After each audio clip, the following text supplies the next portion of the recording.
বাংলার মন্দির ঐতিহ্যের কথা উঠলেই আমাদের সবার আগে মনে পড়ে দক্ষিণেশ্বর, কালীঘাট, তারাপীঠের নাম।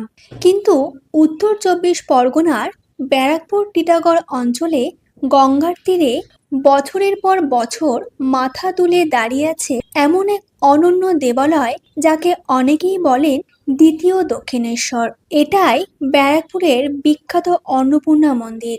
এর স্থাপত্য, ইতিহাস, আধ্যাত্মিক পরিবেশ এবং বার্ষিক অন্নপূর্ণা পুজোর জাঁকজমক মিলিয়ে এই মন্দির শুধু একটি উপাসনালয় নয়, বরং বাংলার ভক্তি, সংস্কৃতি ও ঐতিহ্যের এক উজ্জ্বল নিদর্শন।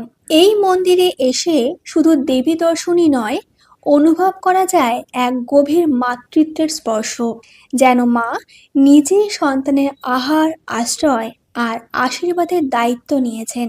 কারণ মা অন্নপূর্ণা কেবল সম্পদের দেবী নন, তিনি অন্নের দেবী, জীবনের ধারক, ভরণ পোষণের শক্তি, মায়ের ঘরের উনুনের পবিত্র প্রতীক। ব্যারাকপুরের অন্নপূর্ণা মন্দির কোথায়? ব্যারাকপুরের কাছে টিটাগড় অঞ্চলে গঙ্গার ধারে রাসমণিঘাট সংলগ্ন এলাকায় এই ঐতিহাসিক অন্নপূর্ণা মন্দির অবস্থিত।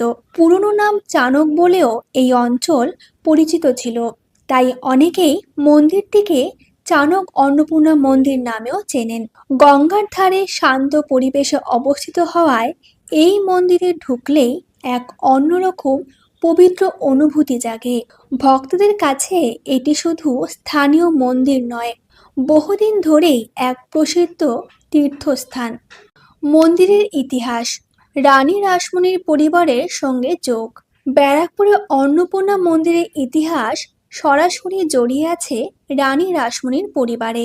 জানা যায় এই মন্দিরটি প্রতিষ্ঠা করেন রানী রাসমণির কনিষ্ঠা কন্যা জগদম্বা দেবী। তার স্বামী ছিলেন মথুর মোহন বিশ্বাস, যিনি দক্ষিণেশ্বর মন্দিরের ইতিহাসেও এক অত্যন্ত গুরুত্বপূর্ণ নাম। মন্দির প্রতিষ্ঠার ব্যবস্থাপনায় তাদের পুত্র দ্বারিকানাথ বিশ্বাসের ভূমিকাও উল্লেখযোগ্য বলে বিভিন্ন সূত্রে পাওয়া যায়।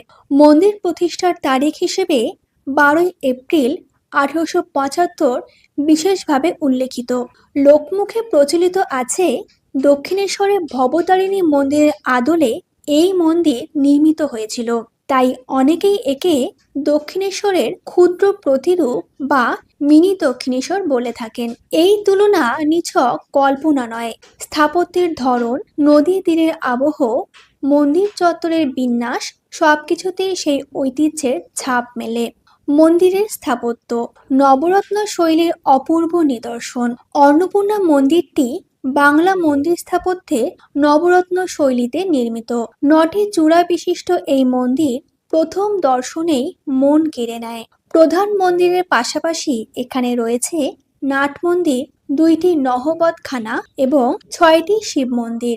এই শিব মন্দিরগুলোর নামও বিশেষ তাৎপর্যপূর্ণ: কল্যাণেশ্বর, কাম্বেশ্বর, কিন্নিরেশ্বর, কেদারেশ্বর, কৈলাসেশ্বর এবং কপিলেশ্বর। মন্দিরের গর্ভগৃহে মা অন্নপূর্ণার মূর্তি বিশেষ আকর্ষণের কেন্দ্র। বিভিন্ন সূত্র অনুযায়ী এখানে দেবীর বিগ্রহ অষ্টধাতুর আর মহাদেবের মূর্তি রৌপ্য নির্মিত, অর্থাৎ রূপোর। দেবীকে এখানে অন্নদাত্রী রূপে দেখা যায়। এক হাতে অন্নপাত্র, অন্য হাতে পরিবেশনের হাতা। পাশে দাঁড়িয়ে আছেন মহাদেব, যেন তিনিও ভক্তের মতো মায়ের অন্নপ্রসাদের প্রত্যাশী। এই প্রতিমা ভাবনায় এক অসাধারণ দার্শনিক মাধুর্য আছে। অন্নই ব্রহ্ম, আর মাই সেই জীবনের ধারক শক্তি। কিন্তু আপনি কি জানেন মা অন্নপূর্ণা কে? কিভাবে তার আবির্ভাব হলো? অন্নপূর্ণা শব্দটির অর্থ যিনি অন্নে পূর্ণ করেন, যিনি পৃথিবীর সব জীবের খাদ্যের যোগান দেন। হিন্দু ধর্মে মা অন্নপূর্ণা দেবীকে সাধারণত পার্বতীর এক বিশেষ রূপ হিসেবে মানা হয়। তিনি ভরণ পোষণ, সমৃদ্ধি, দয়া, মাতৃত্ব এবং অন্নদানের দেবী। তার আরাধনার মধ্যে আছে এই উপলব্ধি যে ক্ষুধার্ত দেহে ধর্মও টেকে না, সাধনাও টেকে না, জীবনও পূর্ণ হয় না। বাংলা সংস্কৃতিতেও মা অন্নপূর্ণার বিশেষ স্থান আছে। সাহিত্য, মঙ্গলকাব্য, লোকবিশ্বাস, নানা জায়গায় তাকে অন্নদাত্রী, মঙ্গলময়ী, ঘরের দেবী ও জীবনের আশ্রয় রূপে দেখা হয়েছে। মা অন্নপূর্ণার সবচেয়ে পরিচিত পৌরাণিক কাহিনী মহাদেব শিবকে ঘিরে। কাহিনী অনুসারে একসময় মহাদেব বলেছিলেন, এই জগৎ মায়া, অন্ন মায়া, দেহ মায়া। তখন দেবী পার্বতী বোঝাতে চাইলেন, সত্যি যদি অন্নের প্রয়োজন না থাকে তবে জগৎ কিভাবে চলবে। তিনি সমগ্র পৃথিবী থেকে অন্ন লোপ করে দিলেন। সঙ্গে সঙ্গে সৃষ্টি জুড়ে দেখা দিল অভাব, দুর্ভিক্ষ ও হাহাকার। দেবতা থেকে মানুষ সকলেই অনাহারে কাতর হতে লাগলো। তখন শিব নিজেও উপলব্ধি করলেন অন্ন ছাড়া জীবন ধারণ অসম্ভব। সেই সময় দেবী কাশীতে অন্নপূর্ণা রূপে আবির্ভূত হয়ে অন্ন বিতরণ করতে থাকেন। মহাদেব নিজে তার কাছে ভিক্ষাপাত্র হাতে এসে অন্ন প্রার্থনা করেন। দেবী তাকে অন্ন দান করেন। আর তখনই প্রতিষ্ঠিত হয় এই গভীর সত্য, অন্নই জীবন, অন্নই পরম করুণা, আর শক্তি ছাড়া শিবও অপূর্ণ। এই কাহিনীর ভেতরে শুধু ধর্মীয় ভাবনা নয়, এক অনন্য সামাজিক শিক্ষা রয়েছে। ক্ষুধার্ত মানুষকে আগে অন্ন দিতে হবে, তারপর জ্ঞান, তপস্যা, দর্শন। তাই মা অন্নপূর্ণা শুধু দেবী নন, তিনি মানবতার এক চিরন্তন প্রতীক। ব্যারাকপুরের অন্নপূর্ণা পুজো বার্ষিক উৎসবের মহিমা। প্রতি বছর চৈত্র মাসে, বিশেষত চৈত্র সংক্রান্তির সময় এই মন্দিরে অন্নপূর্ণা পুজো খুবই জাঁকজমকের সঙ্গে পালিত হয় বলে একাধিক সূত্রে উল্লেখ রয়েছে। মন্দির প্রতিষ্ঠার দিনও চৈত্র সংক্রান্তির সঙ্গে যুক্ত বলে স্থানীয় ঐতিহ্যে গুরুত্ব পেয়েছে। এই সময় মন্দির চত্বর ভরে ওঠে ভক্ত, দর্শনার্থী, আলো, ধূপ ধুনো, ঘণ্টা ধ্বনি আর উৎসবের আবহে। অন্নপূর্ণা পুজোর মূল তাৎপর্যই হলো অন্নের মহিমা, দান, ভাগ করে খাওয়া এবং সবাইকে তৃপ্ত করা। তাই এই পুজো কেবল দেবীর আরাধনা নয়, এটি বাঙালির ঘরোয়া সংস্কৃতিরও এক পবিত্র প্রতিফলন।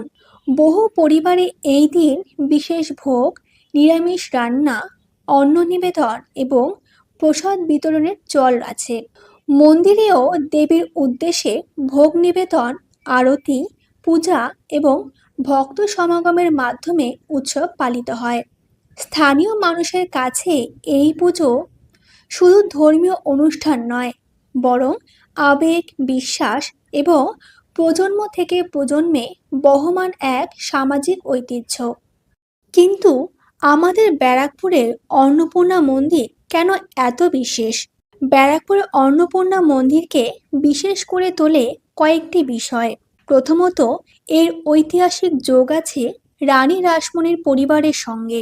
দ্বিতীয়ত, এর স্থাপত্য দক্ষিণেশ্বরের সঙ্গে ভাবগত ও নান্দনিক মিল রাখে। তৃতীয়ত, এখানে মা অন্নপূর্ণা ও শিবের যুগল ভাবনায় যে প্রতিমা প্রতিষ্ঠিত তা গভীর আধ্যাত্মিক তাৎপর্য বহন করে। আর চতুর্থত, প্রতি বছরের অন্নপূর্ণা পুজো এই মন্দিরকে জীবন্ত ঐতিহ্যে পরিণত করেছে। এই মন্দির আমাদের মনে করিয়ে দেয়, সভ্যতা যতই এগোয়, মানুষের জীবনে অন্ন, মায়া, ভক্তি আর মাতৃত্বের মূল্য কখনো কমে না। মা অন্নপূর্ণা সেই চিরন্তন আশ্বাসের নাম, যিনি বলেন, ভয় করো না, আমি আছি, তোমার অন্নের অভাব হবে না। ব্যারাকপুরের অন্নপূর্ণা মন্দির শুধু একটি পুরনো মন্দির নয়, এটি বাংলার ইতিহাস, নদী তীরের সংস্কৃতি, শাক্ত ভক্তি, পারিবারিক ঐতিহ্য এবং অন্যের আধ্যাত্মিক দর্শনের এক অপূর্ব মিলন ক্ষেত্র।